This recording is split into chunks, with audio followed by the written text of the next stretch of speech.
Hey there everybody, welcome back to episode 7 in a series where we as a community create our very own video game. In today's episode, we're going to continue working on our gun locomotion system, adding things like crouch movement, sprinting, and of course, parkour. Now, if you enjoyed today's video, I ask that you like, share, and subscribe as it really helps out the channel. You can do that by clicking down below or clicking the subscribe little watermark thing in the bottom right corner of the screen. With your help, I know we can hit 1,000 subscribers. Now, with that out of the way, let's get into the video. Oh yeah, and I hope you like the new background. The old one was kind of boring, so I decided to scrap it, so we can just, toss that out. Somebody stop that man!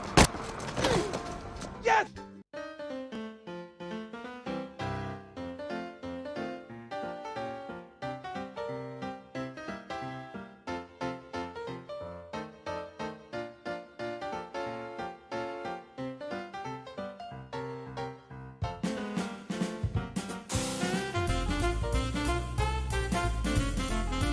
Okay, here we are.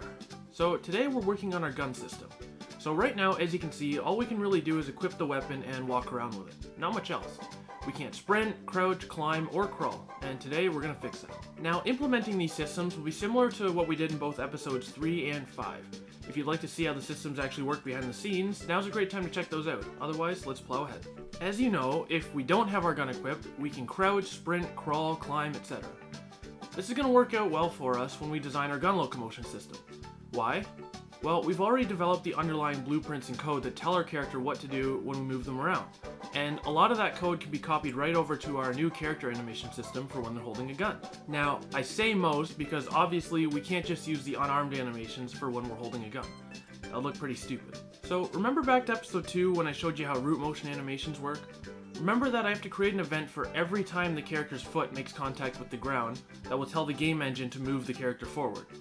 And I have to do that for every animation that moves the character, not just forward, but also for animations like walking backwards, left or right, diagonal, and everything in between. So yeah, that's gonna take a while. And while I do that, enjoy this footage of a failed attempt at implementing a combat role into the game. Yeah, it didn't turn out very good. Quick disclaimer. As I've said in the past, I'm about 3 months ahead of what is shown in each video that I upload in terms of the creation process. So a lot of what you're going to see in this footage is stuff that, as of the creation of this episode, was not yet implemented in the game. This includes stuff like swords, shields, a bow and arrow system, a weapon class system, picking up and dropping weapons, and even an AI companion. He doesn't have a name yet or set appearance, he's just a randomly generated AI that follows you around and attacks your enemies. And if you're wondering about the instructional text plastered all over the walls and the little dotted red lines scattered throughout the game world in this footage, it's actually because this is footage of a demo that I'm working on for you guys to download and test out our game features. I've left these instructional bits here for you to show you all of the controls as you make your way through the demo map. I plan on releasing the demo for you guys to download in the next couple months or so, but I'll have a showcase video dedicated to that when the time comes.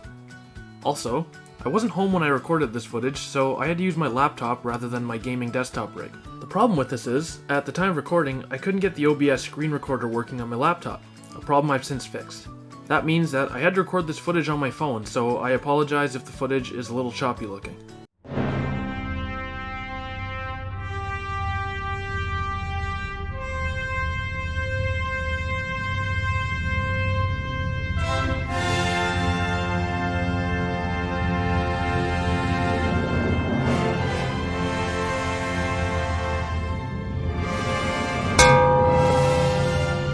Rest assured, the combat role is working now and we'll feature it in a future video.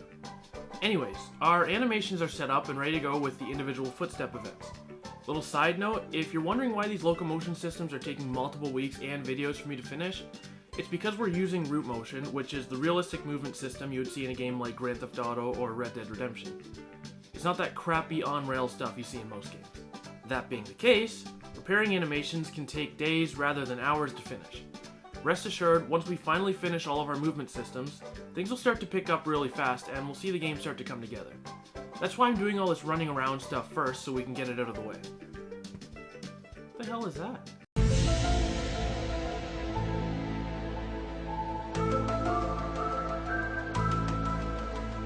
Now, not only do we have to animate the actual crouching or sprinting animations themselves, there's actually transition animations that we have to implement as well.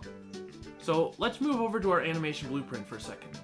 Here you can see there are different nodes for different states, like standing still or falling, for example. Now, in between each of these nodes, we have to play an animation that shows the transition from one state to another. For example, if we had a system where we wanted our character to transition between standing and crouching, and we didn't have an animation to show that transition, we just snap between the two states of standing and crouching. So here's what it would look like with no transition in between our standing and our crouching states.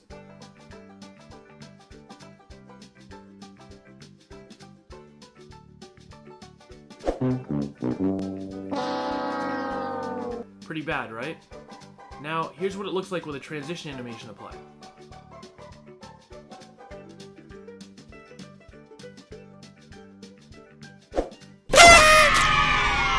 As you can see, that looks much better.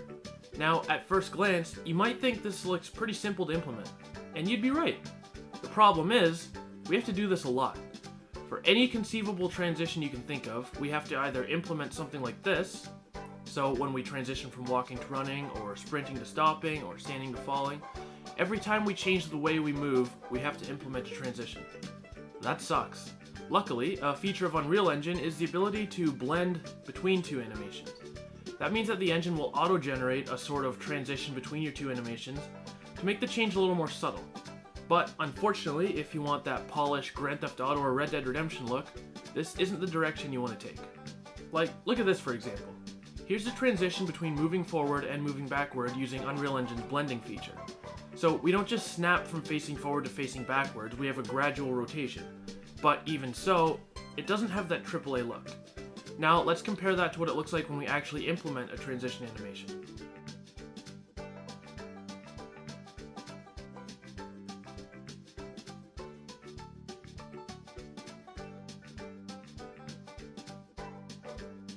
See, when you think about it, it doesn't seem like it would make that much of a difference, but in practice, the result is a much better looking game.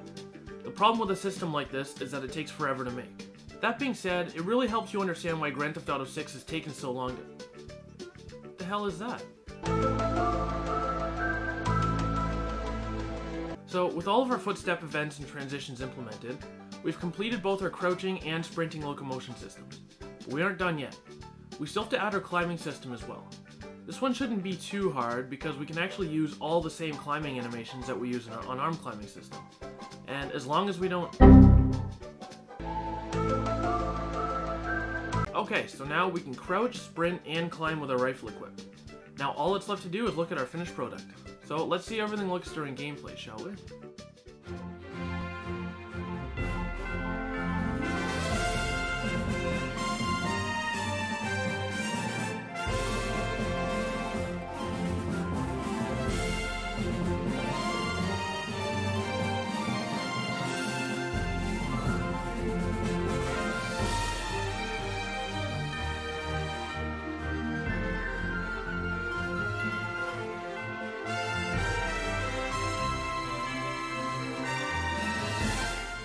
So everything seems to be working really well.